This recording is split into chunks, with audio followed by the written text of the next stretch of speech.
तो आज हम बात करने वाले हैं इतिहास के एक ऐसे जीनियस के जिनका दिमाग शायद ही किसी और जैसा था, श्रीनिवास रामानुजन।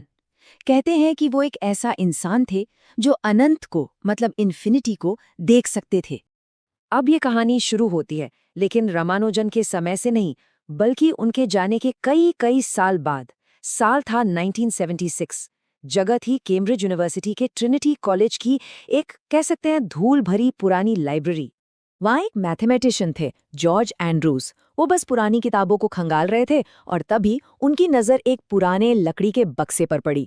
बक्से के अंदर क्या था? एक हाथ से लिखी हुई नोटबुक। और जैसे ही उन्होंने उसके पन्ने पलटे ना, वो बस हैरान रह गए। मतलब उनकी हैरानी का कोई ठिकाना नहीं रहा। ये थी रामानुजन की लॉस्ट नोटबुक। इसमें 60 से ज़्यादा ऐसे मुश्किल मैथ्स के फॉर्मूले थे जो उन्होंने अपनी जिंदगी के आखिरी साल में लिखे थे। और ये अपने समय से इतने आगे थे कि दुनिया के बेस्ट मैथमेटिशियंस को भी उन्हें समझने में दशकों लग गए। इस नोटबुक के अंदर जो मिला वो सच में हैरान करने वाला था। इसमें मॉक थीटा फंक्शंस जैसी पहेलियां थीं।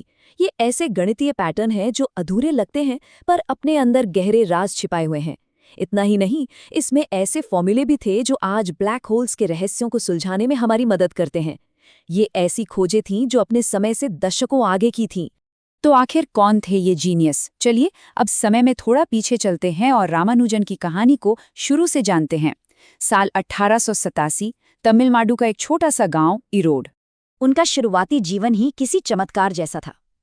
2 साल की उम्र में वो चेचक की एक ऐसी महामारी से बच गए जिसमें उनके जिले में 4000 लोगों की जान चली गई थी। 3 साल की उम्र तक वो एक शब्द भी नहीं बोल पाते थे। परिवार को डर था कि वो शायद कभी बोल ही नहीं पाएंगे। और फिर देखिए, 12 साल की उम्र तक उन्होंने अकेले ही ट्रिग्नोमेट्री की एक ऐसी एडवांस किताब पढ़ डाली थी जिसे कॉलेज के स्टूडेंट्स पढ़ते थे।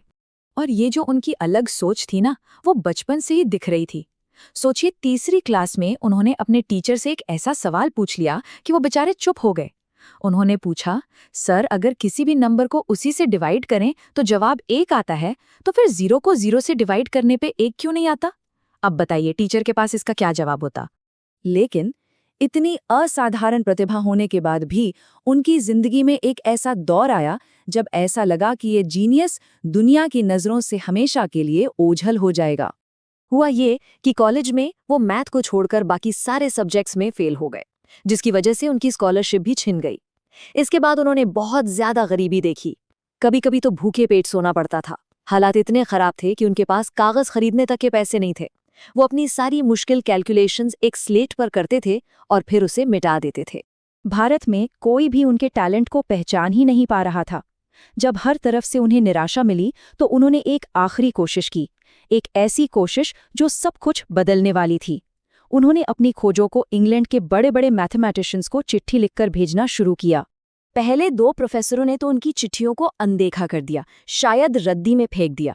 लेकिन फिर 16 जनवरी 1913 को 120 थ्योरम्स से भरी एक चिट्ठी कैम्ब्रिज के मशहूर गणितज्ञ G.H. हार्डी के टेबल पर पहुंची।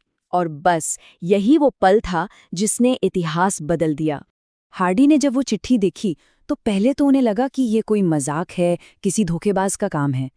लेकिन जैसे जैसे वो उन थ्योरम्स को पढ़ते गए, उनके होश उड़ गए। उन्हें समझ आ गया कि ये किसी साधारण इंसान का काम नहीं है। जैसा उन्होंने बाद में कहा भी, ये सच होने ही चाहिए, क्योंकि अगर ये सच नहीं होते तो किसी में इतनी कल्पना ही नहीं हो सकती कि वो इन्हें बना सके। और ये जोड़ी थी ना, कमाल की थी। दोनों एक दूसरे से बिल्कुल अलग, मतलब जमीन आसमान का फर्क।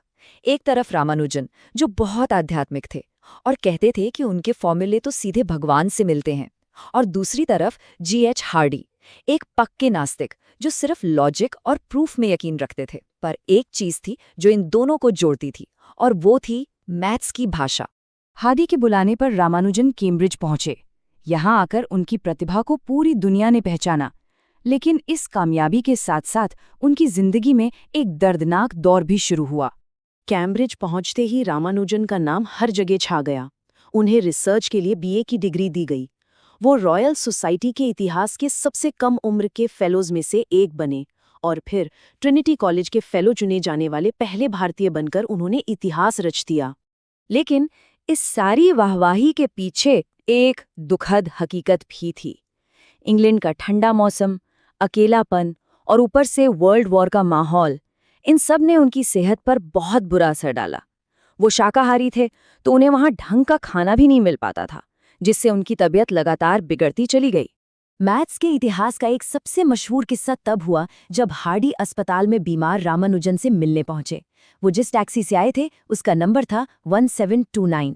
हार्डी ने यूं ही कह दिया कि ये जो टैक्सी का नंबर है 1729, बड़ा ही बोरिंग सा नंबर है। ये सुनते ही बिस्तर पर बीमार पड़े रामानुजन की आंखों में एक चमक सी आ गई। उन्होंने तुरंत जवाब दिया, नहीं, ये एक बहुत ही दिलचस्प नंबर है। और उन्होंने बिना पेन बिना कागज के उसी वक्त बता दिया कि 1729 वो सबसे छोटा नंबर है जिसे 2 क्यूब्स के जोड़ के तौर पर 2 अलग-अलग तरीकों से लिखा जा सकता है। ये घटना दिखाती है कि इतनी गंभीर बीमारी में भी उनका दिमाग नंबर्स से कैसे जुड़ा था।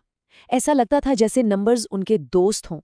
खराब सेहत की वजह से रामानुजन को भारत लौटना पड़ा और यहाँ सिर्फ 32 साल की उम्र में उनका निधन हो गया।